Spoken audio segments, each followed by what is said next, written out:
Today, we're talking about the psychology of charisma for leaders in corporate. Do you want to be appreciated and admired by other leaders, your higher-ups, your peers, or even your team? You need to be more charismatic, and that can be learned.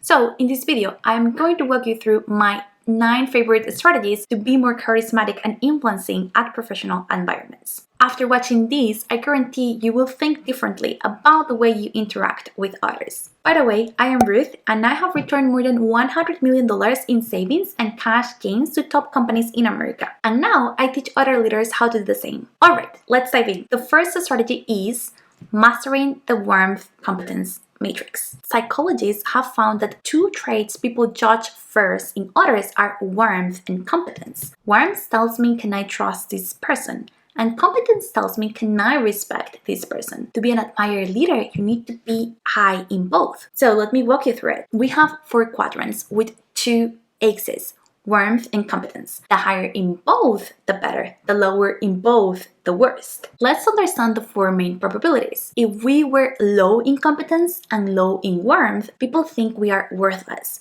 We are not kind nor competent. If we are low in competence but high in warmth, we are kind but terrible at what we do, so people pity us. If we are high at competence, high at warmth, people admire us. We're not only great at what we do, but we're also kind and humane. If we are high in competence but low in warmth, people envy us. They fear us. We may be great at what we do, but people feel intimidated by our hostility. And we all know leaders like that, but the real influencing leader is high in both. And that is the equilibrium we have to strive for. I have a free quiz to know where you are in the scale. If you want to find out, link in the description. Now let's reflect. Start by thinking how you show up in your conversations. Are you approachable, empathetic, and curious? And we may be different depending on the social environment that we are. We may be one way with people at home versus a very different profile with people at work. Do you back up with expertise, preparation, and results which would measure competence when you have a meeting? I once worked with a leader who was brilliant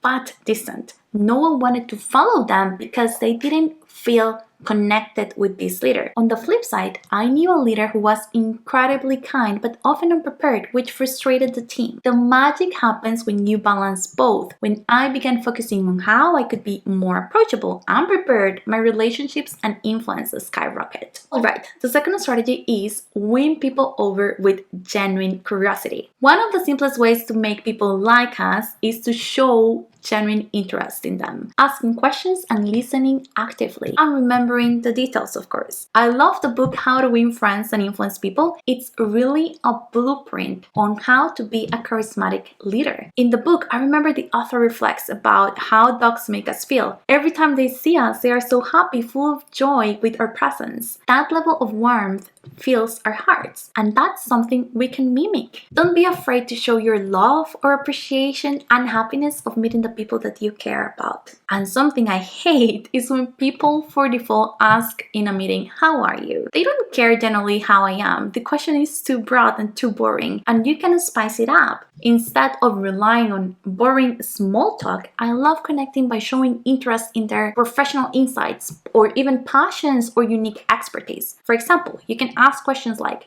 what's the most exciting part of the project you are working on? Or what's a challenge you have tackled recently that you are very proud of? Or how do you approach this particular skill that you are great at? This approach not only avoids shallow conversation, but also helps you understand what drives them professionally, building a connection rooted in mutual respect. In one leadership role, I had a team member who seemed distant. He did not feel too comfortable opening up. He was introverted, but I definitely wanted to build a healthy professional relationship with time. So I asked what he was passionate about outside work. That conversation opened the door to a very interesting connection. And over time, he became one of my most engaged team members and loved to share with us funny stories of his love for the drums and his band because he had a band. My recommendation is to always be curious to really know the people you work with, your employees. That will help you create relationships and friendships beyond deliverables. And thus, the work will be more fun and the commitment will increase because you will feel like you know all these people for sure and that they know you. You may not want to become their best friend, but just to be close enough to really care so they see that you feel genuine interest. That will open many doors and improve productivity a lot. By the way, remember to subscribe to learn more about the best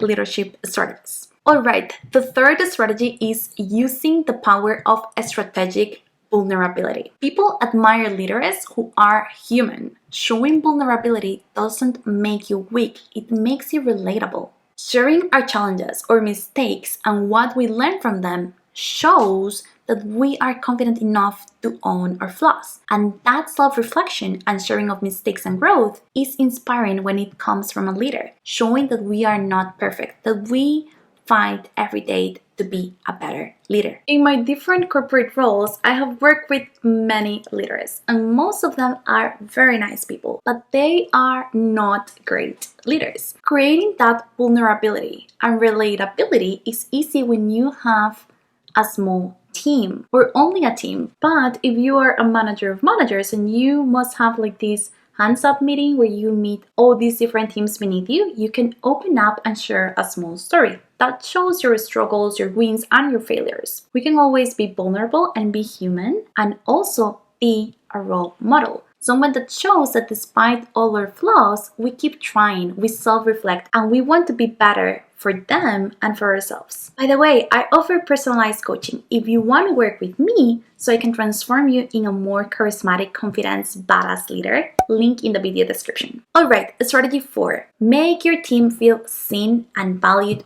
for real. Admire leaders don't shine on their own, they put the light on their team. And actually, very often as leaders, our hard work goes unappreciated because we give the credit of all that good work to our team members. If you are a leader, you have to learn to work through your team. You moved from being the protagonist and film lead to being the director and producer behind the scenes. And most times there is no one cheering for you. Now you're expected to cheer and lead others. Take the bullet for the team and give them the credit for the good things. As a mom, I think being a leader is growing up and is very similar to being a parent because you are no longer the most important thing in the world.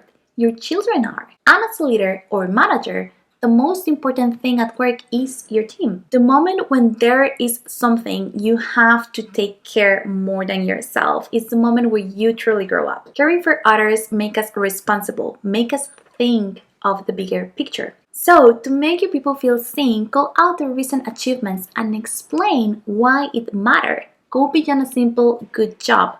Make it personal and meaningful. You always want to be genuine and never stop appreciating the efforts, progress, and milestones achieved. The key is to be genuine and don't overdo it. Don't say thanks for the sake of saying thanks. Be specific and explain why that mattered. Why was that important? I once had a leader who took for granted his team's delivery and results. For him, it was never enough. The expectations from higher-ups were too demanding and he felt that he was failing as a leader because his team was never meeting the expectations. So he changed roles and I was promoted to be the new manager instead of him. And I flipped the script and I started appreciating the efforts, dedicating time to analyzing the strengths of each team member and redistributing duties to ensure each person's strengths were being used to maximize that productivity. The team then started to feel seen, valued, and appreciated, and the productivity skyrocketed. We started to role model efficiency and great culture. The result, all the other teams wanted to know our secret. But there was no fancy secret. The difference was I truly took time to see the team, their desire for feeling appreciated and understanding their skills. That way, we could readjust duties to maximize results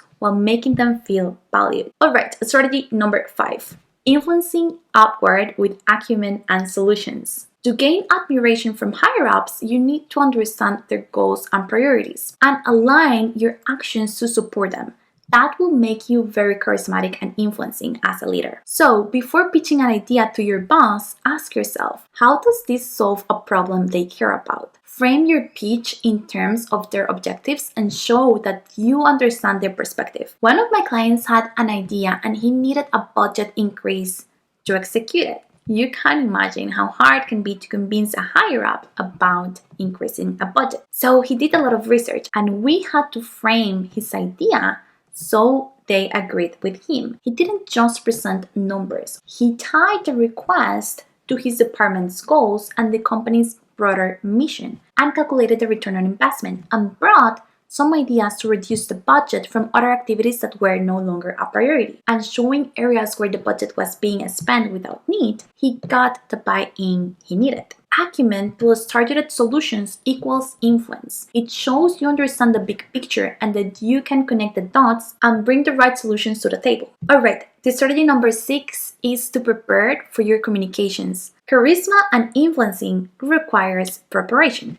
And the more you prepare for your talks, meetings, and pitches, the more second nature it will be. Great communication isn't just about what you say, it's about how you make people feel. It's about your presence, the impression you left them with, and the message you left them with. To do so, there is so much we can play with, from tone, volume, pauses, rhythm in our voices, combined with a powerful message, an idea worth sharing. So my recommendation is to prepare for every conversation, whether it's a meeting or a report out. Know your key points, but also be ready to listen and adapt. Some years ago, when I was younger, I never practiced for meetings. I just created my texts and ideas and I went straight to the call. I cannot tell you enough how much more smarter people will perceive you with preparation. Even 20 minutes of preparation can do a huge difference. You will have the right sentences, you will anticipate potential objections, you can reframe your ideas with ease. By thinking ahead, you will manage questions better, you will feel more confident, and you will look more knowledgeable and smart. Alright, strategy number 7.